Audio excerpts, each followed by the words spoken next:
तो प्यारे विद्यार्थियों, आज से हम लोग शुरू करेंगे हिंदी की क्लास को भी।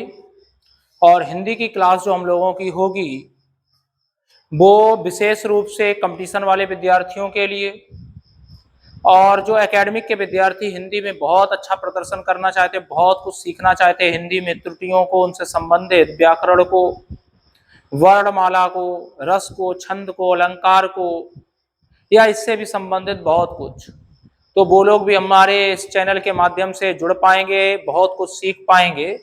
तो आइए विद्यार्थियों, हम लोग शुरू करने से पहले आपको कुछ जानकारी दे दें। मैं सजल गुप्ता, और हमारा इस जो प्लेटफॉर्म है, जो ऑनलाइन हम लोगों ने सेटअप शुरू किया है, उस चैनल का नाम है कॉन्सेप्ट रिच क्लासेस, जिसमें आज से हम लोग हिंदी की क्लास को रेगुलर आयाम देने का प्रयास करेंगे। तो हम लोग सबसे पहले तो हिंदी की क्लास शुरू करने से पहले ये समझ ले कि हिंदी की क्लास में, हिंदी के सिलेबस में हमें पढ़ने की क्या क्या आवश्यकता है। तो हिंदी की क्लास में हमें जो पढ़ने की आवश्यकता है वो आपके पास हमने लिख रखा है। सबसे पहले तो हमें पढ़ना है सामान्य हिंदी व्याकरण। हिंदी व्याकरण को हमें पढ़ना है, और हिंदी व्याकरण के अंतर्गत मैंने जो विषय सूची बना रखी है, मैंने जो भागों को बांट रखा है, मेरे अनुसार लगभग 22 भाग हैं। हमें हिंदी व्याकरण को पढ़ने के लिए हमें कम से कम इन 22 भागों को जानने की आवश्यकता है। दूसरा हमारे पास जो इसका भाग होगा वो है काव्य शास्त्र। तो काव्य शास्त्र यानी काव्य शास्त्र जो कला है, या जो पंक्तियां हैं, जो कविताएं हैं, उनसे संबंधित जो रस है, जो दोहा है, जो छंद हैं, उनसे संबंधित। तो और तीसरा हमारे पास है हिंदी साहित्य यानी लिटरेचर। तो इसमें हम लोगों ने अभी फिलहाल में बोर्ड में हमारे पास हिंदी व्याकरण और काव्य शास्त्र आ पाया है, तो हमने व्याकरण और काव्य शास्त्र का वर्गीकरण करने का प्रयास किया है। इसको रब करके अभी हम हिंदी साहित्य के विकास को भी समझा देंगे। तो हिंदी व्याकरण में जो हमारे पास पहला टॉपिक रहेगा वो ये रहेगा हिंदी भाषा का विकास। हिंदी भाषा का विकास कहाँ से हुआ, कैसे हुआ, बिल्कुल जीरो लेवल से हम लोग समझने का शुरुआत करेंगे, बिल्कुल बेसिक से कि हिंदी भाषा का जन्म कैसे हुआ, धीरे धीरे कैसे ये प्रचलन में आई। फिर दूसरा हम लोग पढ़ेंगे हिंदी वर्णमाला बोध। हिंदी वर्णमाला, उसमें कितने वर्ण हैं, कितने अक्षर हैं, हिंदी वर्णमाला को कितने रूपों में बांटा गया है, या हिंदी वर्णमाला को हम कैसे कैसे पढ़ सकते हैं, हमें किन रूपों में हिंदी वर्णमाला को पढ़ने की जरूरत है। जिन रूपों में पढ़ेंगे उसके भी कुछ भाग होंगे। फिर वहां स्वर व्यंजन आएंगे, घोष अघोष आएंगे, महाप्राण अल्प प्राण आएंगे, स्वर वर्णों को कितने भागों में बांटा गया है, स्वर वर्णों को हम कितने प्रकार से पढ़ सकते हैं, या उत्पत्ति के आधार पे, जन्म के आधार पे स्वर वर्ण कितने हैं।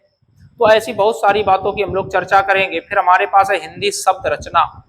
शब्द का निर्माण हम लोग कैसे कर पाएंगे, हिंदी वाक्य रचना, वाक्य का निर्माण कैसे होगा। तो आप जानते हैं जो सार्थक शब्दों का समूह होता है, जिसका कोई एक निश्चित अर्थ हो, वो होता है वाक्य। फिर हम पढ़ेंगे वाक्य दोष। जब वाक्य होगा तो कहीं ना कहीं कुछ गलती भी होगी, तो वाक्य दोष को पढ़ेंगे। वाक्य दोष कुछ इस तरह से होते हैं, जैसे मैं एक उदाहरण देकर समझा दूं कि रात भर बारिश होती रही। रात भर बारिश होती रही, एक तो हमने ये बोला। दूसरा मैं अगर इसमें दोष सहित बोलूं तो मैंने ये बोला कि पूरी रात भर बारिश होती रही। तो यहाँ वाक्य में कहीं ना कहीं दोष है। या तो मैं पूरी रात बोल लूं तब भी उसका अर्थ रात भर होगा, या मैं केवल रात भर बोल लूं तब भी उसका अर्थ रात भर होगा। तो एक शब्द बोलना, या तो पूरी रात या रात भर, तो वहां पे वाक्य दोष होगा। वैसे ही वर्तनी दोष होता है। तमाम विद्यार्थी जानते होंगे हम शब्द लिखते समय कहीं ना कहीं गलती करते हैं, थोड़ी बहुत जो त्रुटियां हैं वो हमारे पास वर्तनी दोष होंगी। फिर हम लोग पढ़ेंगे संधियां। तो संधियां क्या होती हैं, जब हम शब्दों को मिलाते हैं या वर्णों को मिलाते हैं तो उनके संयोग से, उनके मिलन से हमें कुछ नया प्राप्त होता है, उसे कहते हैं संधि। तो हमें यहाँ संधि में आपसे एक बात यहाँ पूछना चाहेंगे सभी विद्यार्थियों से, मुझे ये बताइएगा कमेंट करके कि संधि शब्द में कौन सी संधि होती है। जैसे प्रत्येक शब्द में कोई ना कोई संधि होगी, वैसे संधि भी तो एक शब्द है। तो संधि शब्द में कौन सी संधि है। फिर हम लोग पढ़ेंगे समास। फिर हमारे पास है उपसर्ग और प्रत्यय। उपसर्ग क्या होता है, जो हम पहले जोड़ते हैं, प्रत्यय जो हम पीछे लगाते हैं, उनको पढ़ेंगे। फिर वाक्यांश के लिए या वाक्य के लिए एक शब्द, किसी पूरे वाक्य के लिए कोई एक शब्द हमें बोलना होगा, एक शब्द में किसी वाक्य को क्या कहते हैं। फिर पढ़ेंगे पर्यायवाची शब्द। पर्यायवाची शब्द हम ढेरों पढ़ेंगे, एक एक शब्द के तमाम पर्यायवाची हम लोग बनाना सीखेंगे, बहुत मजा आएगा इसमें। फिर हम लोग पढ़ेंगे विलोम शब्द, शब्दों का ठीक विपरीत अर्थ वाले शब्द, तद्भव और तत्सम शब्द। तद्भव क्या होते हैं और तत्सम क्या होते हैं? जो शुद्ध संस्कृत के शब्द हैं वो हमारे तत्सम होते हैं, और जो संस्कृत से निकल करके हिंदी भाषा में प्रयोग किए गए वो हमारे पास तद्भव होते हैं। तो तत्सम तद्भव पढ़ेंगे। अनेकार्थी शब्द पढ़ेंगे कि एक एक शब्द के तमाम तमाम अर्थ हैं, जैसे हरि, हरि मीन्स कृष्ण, हरि, हरि मीन्स बंदर। तो अगला है हमारे पास समोच्चारित शब्द, यानी जो उच्चारण करने पर एक जैसे प्रतीत होंगे उनको पढ़ेंगे। वाक्य के अंग पढ़ेंगे, वाक्य में कौन कौन से अंग होते हैं? संज्ञा होती है, सर्वनाम होता है, क्रिया होती है, विशेषण होता है और अव्यय होता है। फिर हम लोग अगला पढ़ेंगे लिंग, काल और वचन, कि वो स्त्रीलिंग है या पुल्लिंग, क्योंकि हिंदी में नपुंसक लिंग को नहीं सम्मिलित किया गया, नपुंसक लिंग केवल संस्कृत में है। तो हिंदी में वो स्त्रीलिंग है या पुल्लिंग उसको समझेंगे। काल समझेंगे, काल यानी वर्तमान काल, भूतकाल या भविष्य काल, उसके भागों को पढ़ेंगे। वर्तमान के कितने भाग, भूतकाल के और भविष्य के कितने भाग। फिर वचन पढ़ेंगे, कोई शब्द एक वचन है या बहुवचन। हिंदी में द्विवचन नहीं होता है, द्विवचन केवल संस्कृत में होता है, एक वचन होगा या बहुवचन होगा। वहां पर ये जानेंगे भी कि स्त्रीलिंग और पुल्लिंग को पहचानने का हमारे पास तरीका क्या होगा। कैसे जान पाएंगे कोई शब्द पुल्लिंग है या स्त्रीलिंग? कैसे जान पाएंगे कोई एक वचन है या बहुवचन? उसको समझेंगे। फिर हम लोग पढ़ेंगे कारक और उनके प्रयोग। तो कारक, उनके प्रयोग पढ़ेंगे। हिंदी शब्द भंडार, शब्द जो हिंदी में प्रयोग किए जा रहे हैं किस भाषा से आए, कहाँ से आए, क्या सारे शब्द हिंदी भाषा के ही हैं या विदेशी भाषाओं के शब्द भी हम लोग आम भाषा में प्रयोग करते समय बोलते हैं, हिंदी में प्रयोग करते समय उन शब्दों को बोलते हैं, क्या वो हैं? फिर अगला हमारे पास है मुहावरा और लोकोक्ति। तो मुहावरा क्या होता है, लोकोक्ति क्या होती है, वास्तव में मुहावरा और लोकोक्ति को पहचानने का तरीका क्या होगा, वास्तव में मुहावरा क्या होता है। ठीक है, इस चीज को समझेंगे। मुहावरा की भाषा क्या होती है, मुहावरा की शैली क्या होती है। मुहावरा जब भी बोला जाएगा आपको कुछ ना कुछ विचार करना पड़ेगा, पता करना पड़ेगा आखिर ये मुहावरा का अर्थ क्या होने वाला है। तो मुहावरा में हमेशा विचारात्मक शैली होगी, जबकि जो लोकोक्ति होती है, लोकोक्ति में हमेशा भावात्मक शैली होगी। लोकोक्ति का अर्थ ही है लोक धन उक्ति, लोक मीन्स पब्लिक, लोग। तो जैसे आप लोग पढ़ते हो यूपीएससी, लोक सेवा आयोग, यूनियन पब्लिक सर्विस कमीशन, संघ लोक सेवा आयोग या प्रदेश लोक सेवा आयोग। तो लोक मीन्स होता है पब्लिक, तो लोगों की उक्ति, लोगों का कथन। तो लोकोक्ति क्या होगी, जो किसी व्यक्ति विशेष ने गांव भाषा में, आम भाषा में उसका प्रयोग किया तो उसे लोकोक्ति कहते हैं। मैं उदाहरण देके एक समझा दूं कि आंखों का तारा होना, सभी लोगों को याद होगा कि अति प्यारा होना, लेकिन कैसे पता चला आंखों का तारा होना? तुमने कहा अति प्यारा होना, तो विचार किया गया ना, आंखों का तारा होना, आंखों का कोई तारा है, इसका मतलब वहां ये वो कहने का प्रयास कर रहा है कि कोई बहुत, वहां पे विचार करके एक अर्थ दिया गया। लेकिन मैंने लोकोक्ति में आपसे कहा जिसकी लाठी उसकी भैंस, तो विचार नहीं करना पड़ रहा है, आप समझ गए, जो ताकतवर है वैसी का सब कुछ है, जिसकी लाठी उसकी भैंस, वो लोकोक्ति है। मुहावरे में विचारात्मक शैली होगी, लोकोक्ति में विचारात्मक शैली बिल्कुल भी नहीं होगी। अगला हमारे पास होगा विराम चिन्हों का प्रयोग, कैसे कैसे हम विराम चिन्ह लगा पाएंगे, कौन कौन से चिन्ह होंगे, अल्प विराम, पूर्ण विराम या और भी अन्य चिन्ह। फिर हम लोग अगला पढ़ेंगे आर्य भाषा हिंदी और उसकी बोलियां, कौन कौन सी हिंदी में हम लोग आम भाषा में बोलियों का प्रयोग करते हैं, किन किन बोलियों का प्रयोग करते हैं, ब्रज बोली, अवधी, राजस्थानी, है ना। तो इस तरीके से तमाम बोलियां हैं, तो उन बोलियों का अध्ययन करेंगे। फिर हमारे पास यहाँ पर टॉपिक चेंज होगा, अब हम लोग पढ़ेंगे काव्य शास्त्र। तो काव्य शास्त्र के आधार पे हम लोग रस पढ़ेंगे, छंद पढ़ेंगे, अलंकार पढ़ेंगे, बहुत मजा आएगा अलंकार पढ़ते समय। तो अलंकार पढ़ेंगे, अलंकार पढ़ने के बाद अब हमारे पास जो आगे का टॉपिक रह जाएगा वो क्या रह जाएगा, हिंदी साहित्य का इतिहास। तो हिंदी साहित्य के इतिहास को हम लोग पढ़ने का प्रयास करेंगे। तो हिंदी साहित्य के इतिहास को जो हम लोग पढ़ने का प्रयास करेंगे तो उसमें हम लोग क्या क्या पढ़ेंगे उसका जरा अध्ययन कर लेंगे। हिंदी साहित्य का इतिहास,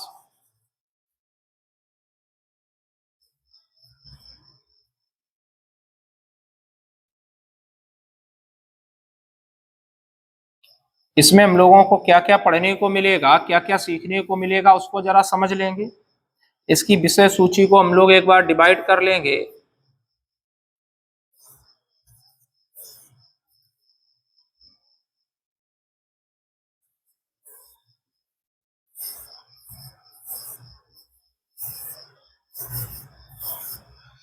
जितने भी भाग होंगे अभी हम देख ले रहे हैं। तो इसमें हम लोग पहले पढ़ेंगे हिंदी के प्रमुख ग्रंथ, कवि, लेखक, उनके उपनाम और रचनाएं। हिंदी के प्रमुख ग्रंथ, लेखक,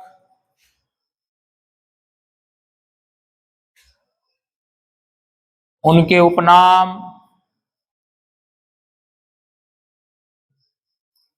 उपनाम, और रचनाएं।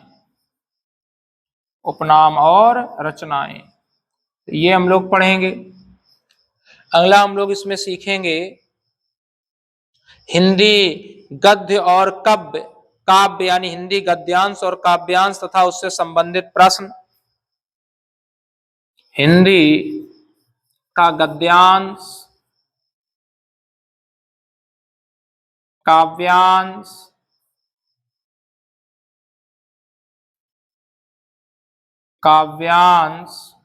और उससे संबंधित प्रश्न और उसके प्रश्न या उससे संबंधित प्रश्न। तो उसके कौन कौन से प्रश्न होंगे उनको पढ़ेंगे। अगला हमारे पास जो टॉपिक होगा वो होगा हिंदी गद्यांश एवं उसका संक्षेपण। हिंदी गद्यांश एवं उसका संक्षेपण, ये हम लोगों को बड़े एग्जाम में काम आएगा। हिंदी गद्यांश एवं उसका संक्षेपण, जब हम लोग सिविल एग्जाम की तैयारी करते हैं, हिंदी गद्यांश और उसका भावार्थ लेखन। हिंदी गद्यांश एवं उसका भावार्थ लेखन,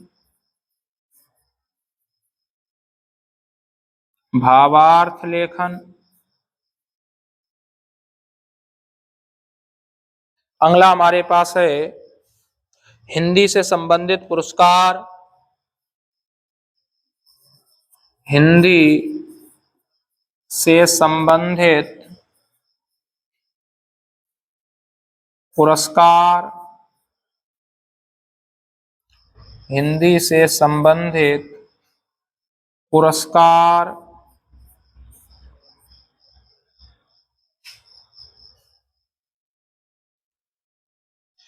हिंदी पत्र लेखन और हिंदी निबंध लेखन। हिंदी पत्र लेखन, पत्र कैसे लिखा जाता है, कैसे कैसे पत्र होते हैं, किसको कौन सा पत्र लिखना है, हमें अधिकारी को क्या पत्र लिखना है, प्रधानाचार्य को कैसा पत्र लिखना है, अपने माता पिता को, अपने बड़े भाई को कैसा पत्र लिखना है, अपने दोस्त को कैसा पत्र लिखना है। तो इनसे संबंधित हिंदी पत्र लेखन और हिंदी निबंध लेखन। हिंदी पत्र लेखन और हिंदी निबंध लेखन। तो प्यारे विद्यार्थियों, हमें हिंदी की क्लास में इतने सब्जेक्ट पढ़ने की या इतने भाग पढ़ने की हमें जरूरत होगी। हिंदी साहित्य के इतिहास में हमें इतने 7 भागों को पढ़ने का प्रयास करेंगे। हिंदी के प्रमुख ग्रंथ पढ़ेंगे, कौन कौन से हिंदी के महत्वपूर्ण ग्रंथ हैं, उनके लेखक कौन हैं, और हिंदी के अन्य कवि कौन हैं, विद्वान कौन हैं, उनकी रचनाएं क्या हैं और उनके उपनाम क्या हैं। फिर पढ़ेंगे हिंदी का गद्य और काव्य और उसके प्रश्न। हिंदी गद्यांश काव्यांश आता है जिसे पैसेज कहते हैं, अनसीन पैसेज। फिर हम पढ़ेंगे हिंदी गद्यांश एवं उसका संक्षेपण।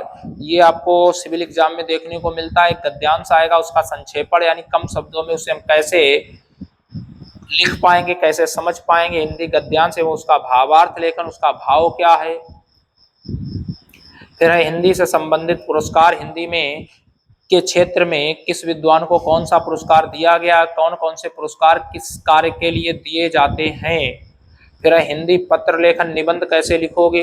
अभी हमने समझाया भाई को, दोस्त को, मित्र को, माता पिता को, गुरुजन को, अधिकारी को, डीएम को, मुख्यमंत्री को, हर स्तर पे जो हमारी भाषा होगी पत्र की वो अलग होगी। या एक अधिकारी दूसरे अधिकारी को पत्र कैसे लिखेगा, एक उच्च अधिकारी निम्न अधिकारी को क्या पत्र लिखेगा, एक उच्च अधिकारी प्रधानाचार्य को विद्यालय के प्रधानाचार्य के लिए कैसे पत्र लिखेगा, उस पत्र को क्या कहा जाएगा, शासकीय पत्र है या अशासकीय पत्र है, उस चीज को समझेंगे।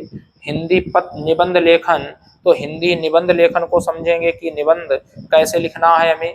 तो यहाँ पर हम लोग अगली क्लास में कल से हम लोग ये शुरू करेंगे, और हम लोग सबसे पहले शुरू करेंगे जो भी हमारे पास टॉपिक होगा हम लोग बिल्कुल शुरुआत से चलेंगे, जिससे हम लोग भटके ना।